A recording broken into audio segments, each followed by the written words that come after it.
கழுத்தை நெரிக்கிற மாதிரி துன்பம் வரும்போது நான் என்ன பண்ணுவேன், நான் கந்தான்னு கத்துவேங்கிறார்.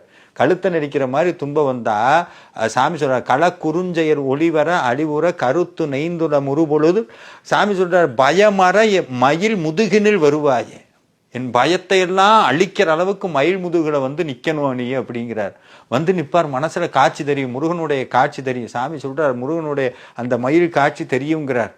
இன்னொன்று சொல்றார், அப்படி வாழ்க்கையில ஏதாவது துன்பம் வந்துருச்சு, இல்லை எனக்கு ஏதாவது தேவைன்னா முருகனுடைய பேரை திருப்ப திருப்ப சொல்லுங்கிறார். ஆறுமுகம் ஆறுமுகம் ஆறுமுகம் சொல்லிட்டே இருங்கிறார். ஏன்னா சாமி சொல்றார், ஆதியோடு அந்தம் ஆகிய நடங்கள் ஆறு முகம் என்று தெரியேனே.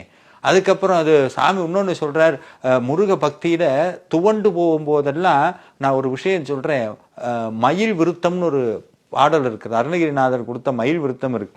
ரொம்ப தீவிரமான துன்பத்தில் இருக்கும்போது முருகனை நம்ம இடத்துல மிக எளிமையாக கொண்டு வருவது முருகனுடைய மயில் தான்.